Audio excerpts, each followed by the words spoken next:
We got a lot to unpack here. We have a lot to unpack as the Titans lose at home 27-20 to the Los Angeles Chargers. There was a lot of good and a lot of bad in this game. Mostly great from the players. We'll talk about them first. We'll start positive, and we'll actually talk about the game for once, because there's actually something to talk about with the game for once. And then we will conclude talking about Mike McCoy, because I swear to God, this guy might be dumber than a bag of rocks when it comes to coaching a football team. But let's start with the positives, because the players are bailing out the coaches right now. On offense, was things perfect? No, not by any stretch of the imagination. But you know what I like to see? I like to see, first of all, Cam Ward, no turnovers for the game. Didn't have as great of a stat line, but no turnovers, fine. I'll take that. That's progress. Even if you're not as good, not turning the ball over is huge. Absolutely huge for this offense. So, right there, great stuff. Great stuff. I'll give them credit where credit's due.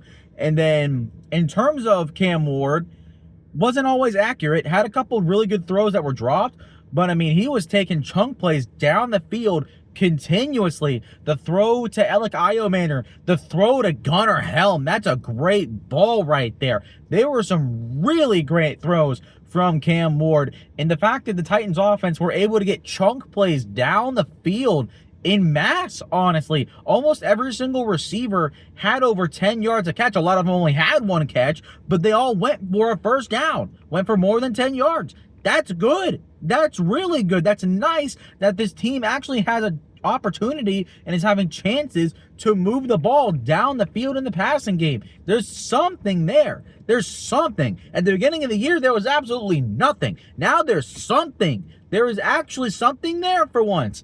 Wow, that's awesome. And then we get to the run game. Tony Pollard didn't get enough carries. In what he got, he was good. Just wasn't enough carries, but it was positive. Tajay Spears had a really big play, really big catch and run, but other than that, it was kind of meh. But, I mean, we are constantly trying to play catch-up behind the Chargers. I mean, they weren't constantly playing catch-up. We had a lead multiple times in this game, but it just gets to a point where you got to throw the ball, and we couldn't throw the ball when it absolutely mattered. I got to sneeze here. I apologize. All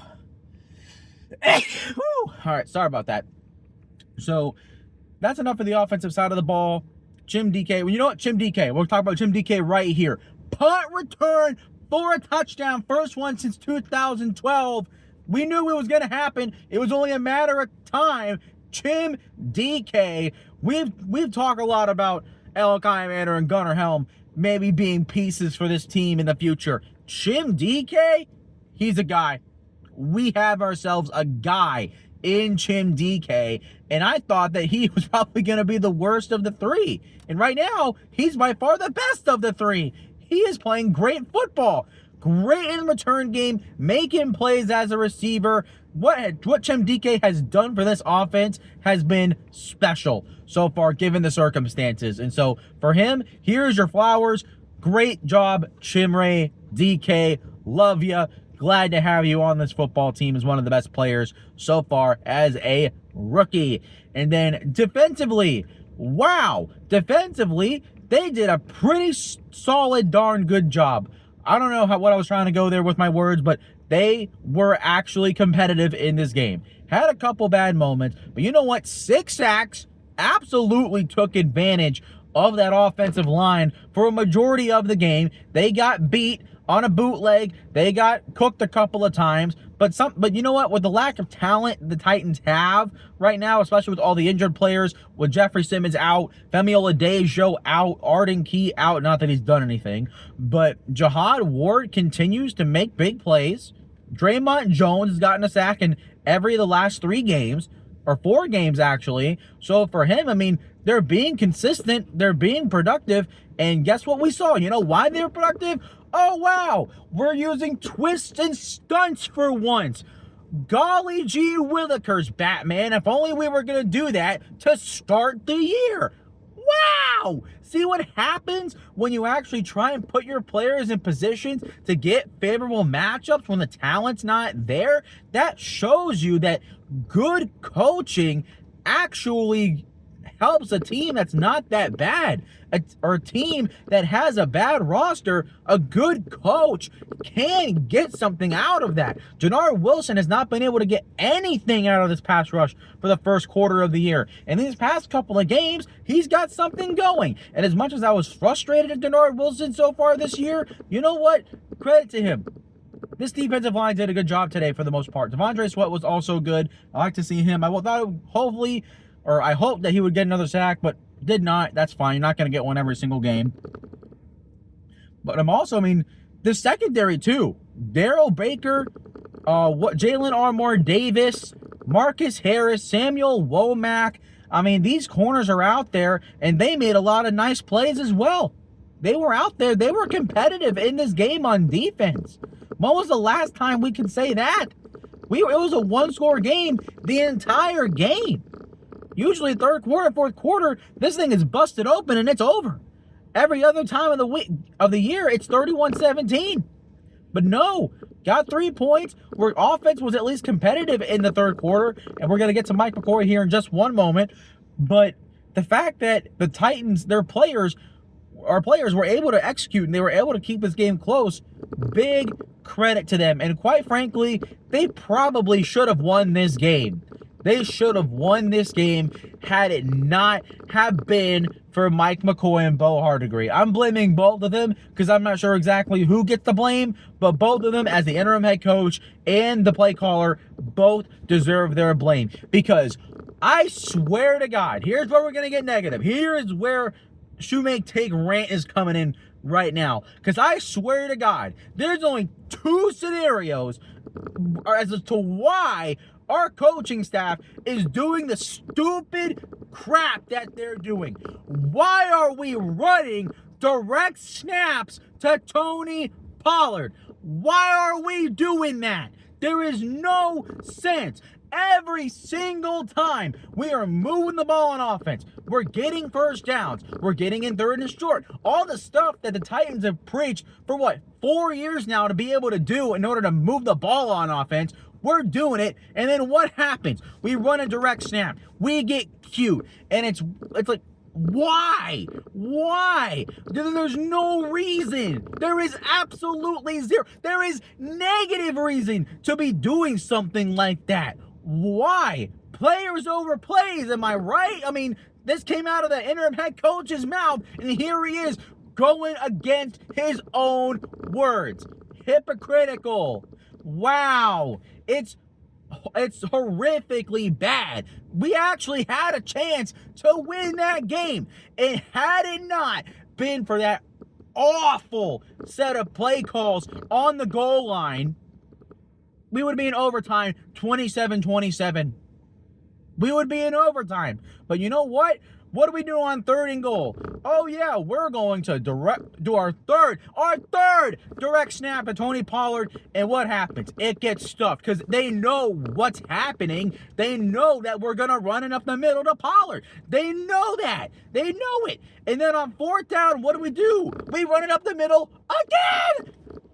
At least on 3rd down, do something different and then run up the middle on 4th down. At least have some variability. But when you do what you did on 3rd down, running it up the middle on 4th down is not going to work. They're going to stop it. We don't have the talent nor the coaching to be able to just bully people in that situation. Should we technically with our offensive line? Sure, I guess. They ultimately didn't execute, so is that on the players? Yeah, partially. You have to at least give them a little bit of blame for not executing because they did get stopped, half a yard short?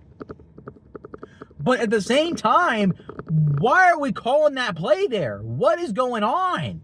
It's stupid. And then off the freaking, 1st down to Trey Harris on 3rd down at the end of the game, gets tackled, falls forward for a 1st down, obvious 1st down. And what does Mike McCoy do? Grabs the challenge flag and throws it down. Are you a moron? That's obviously a 1st down. Also, and I know he has advisors upstairs, in one of those booths, telling him he needs a challenge, whoever did that needs to be fired, because that single-handedly lost the game. Lost the game. Obvious first down. Throw a challenge flag. Obviously, it's a first down. We lose a timeout. And we lose our last chance to be able to stop the Chargers on fourth down, get the ball back with 2 minutes with a chance to win the game. I'm not saying we would have went down the field and won it. We probably wouldn't have made it. But you know what? It's the fact that you robbed and sabotaged this team's chance, their last chance to go win this football game and have a chance at it, and he absolutely loses it. There's only two possibilities. Like I said to start this video, two possibilities. Either he and Bo Hardigree and everybody else upstairs, either they are as incompetent and stupid as we think they are, and I don't like calling people stupid because that's not very nice. But in this instance, you almost have to question it. Because these guys aren't stupid people. They are one of 32.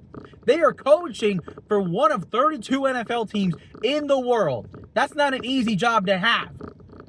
But I mean, they are that stupid, or what might be more probable is that Chad Brinker or somebody's upstairs on the phone saying, hey, you guys are too good. We need to lose games, guys. We can't be winning games and hurting our draft stock. So, fix it. And then Mike McCoy is probably like, okie dokie, and then decides to call a direct snap to Tony Pollard 3 times and then throw a challenge on what is an obvious first down. That's probably my guess. But if that's the case, I hope it's not the case, why would you actively sabotage your own team? I mean, I get it. Having a highest draft pick as possible is better for this team's future. I fully understand that, guys. I fully understand that.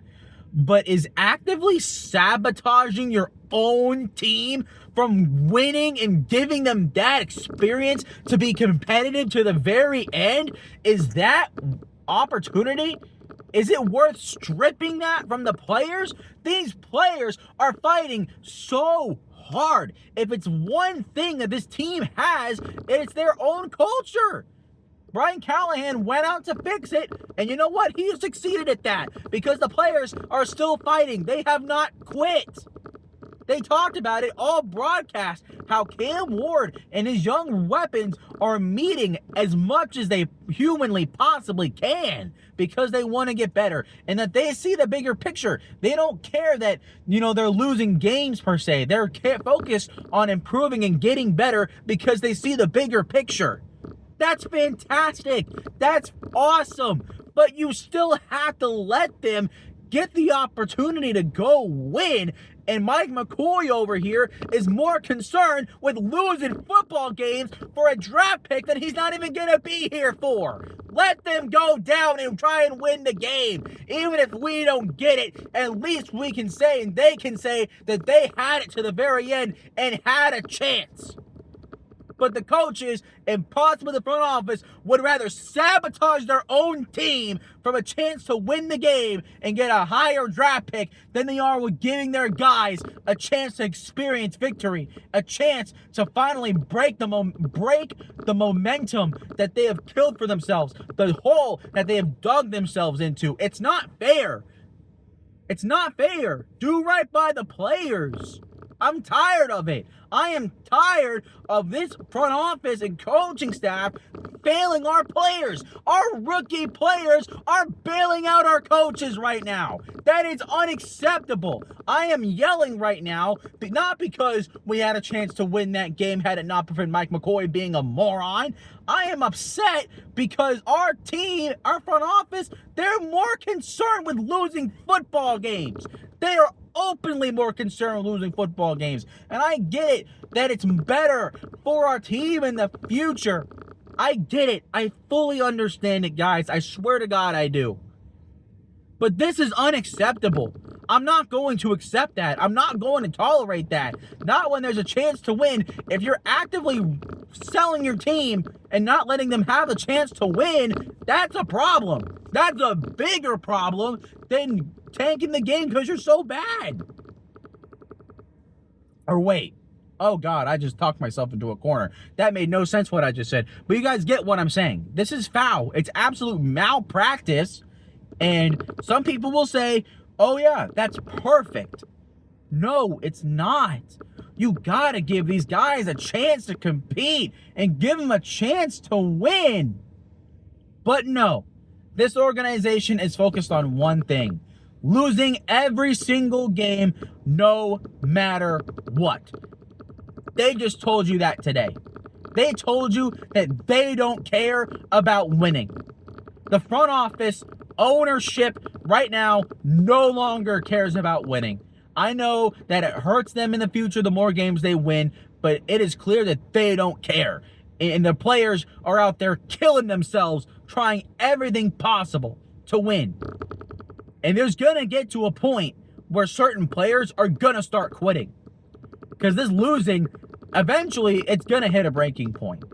You have to at least win a couple games and let them players believe that they're actually working towards something. There's going to be a point where that's going to stop. You can't keep losing every game and expect your culture to stay intact. Some people are just, these are professionals that need to work hard, that need to take care and feed their families. At some point, something's going to give. So tighten up for the players and how well they competed in this game, for keeping it close, but a massive tighten down to the front office, to ownership, and to this coaching staff for failing their own players. That is all I got for you.